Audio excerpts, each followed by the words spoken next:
kind of a collective failure spread over many years. मैं environment department Punjab के लोगों से बात कर रहा था कुछ अरसा पहले, तो उनका ये कहना था कि कुछ 4 या 5 साल पहले एक tipping point आया था, अगर if at all you can determine such a tipping point, and that tipping point had to do with the volume of traffic exceeding a certain level, the extension of the boundary, the urban concretized boundary of the city extending beyond a particular point.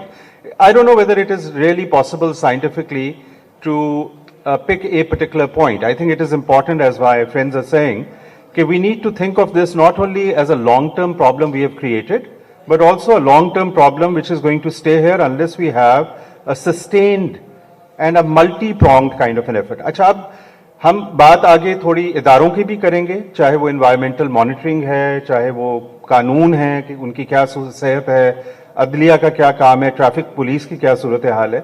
थोड़ा सा अब इस चीज़ को और elaborate करते हैं, चूँकि यहाँ भी थोड़ी सी मिथ है आम ज़हनों में कई लोगों के, और वो ये कि आप देखिएगा कि कई दफ़ा जब अखबारी नुमाइंदे भी इसके ऊपर गुफ्तगू करते हैं ना, तो उनकी ज़्यादा तवज्जो होती है ईंटों के भट्टों पे या क्रॉप स्टबल बर्निंग पे. जी वो जी बाहर खेतों में. अच्छा, उसकी भी एक कहानी है कि जब आप एक नई किस्म की क्रॉप लेके आए हैं तो उसका जो भुट्टा होता है जो ज़मीन में, वो पहले आसानी से निकाला जाता था, अब वो निकाला नहीं जाता, तो उसको ये बर्न करते हैं. उसका भी एक आसान तरीका ये है कि सरकार फॉर एग्जांपल अगर चाहे तो हार्वेस्टर के साथ एक चीज़ लग सकती है जिससे वो उखेड़ी जा सकती है और उसकी खाद बन सकती है, बजाय इसके कि आपको उसको जलाएं. ये मुझे काश्तकारों ने बताया, ठीक है, और कुछ जगह हुआ भी है. लेकिन जो मेरी थोड़ी बहुत इस बारे में मालूमात हैं, चूँकि गवर्नमेंट ऑफ पंजाब ने एक रिपोर्ट भी कमीशन करवाई थी गालिबन वर्ल्ड बैंक से, जिसमें मल्टीपल फैक्टर्स के बारे में देखा गया था.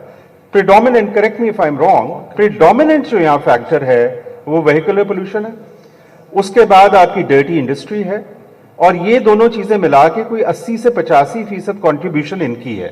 अगर ये बात दुरुस्त है तो फिर हमें इसकी निशानदेही करनी चाहिए, चूंकि अगर किसी के वेस्टेड इंटरेस्ट हैं या कोई और वजह है कि जिसकी वजह से इन दोनों की चीजों को नहीं छेड़ा जाता, तो 15 भट्टे जिगजैग टेक्नोलॉजी पे जाने से और 25 खेतों को रोकने से और हिंदुस्तान की तरफ से उंगली उठाने से कि वहां से धुआं आता है, इससे मामला हल नहीं होगा.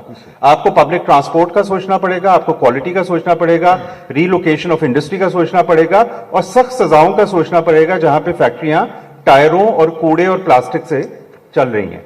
मैं ये चाह रहा था कि मेरा तो ये तासुर है, बट इसमें हो सकता है कोई नुक्स हो. आप तमाम लोगों की क्या पहली इस बारे में क्या नुक्ता नजर है कि मेन कल्प्रिट्स क्या है यहाँ पर?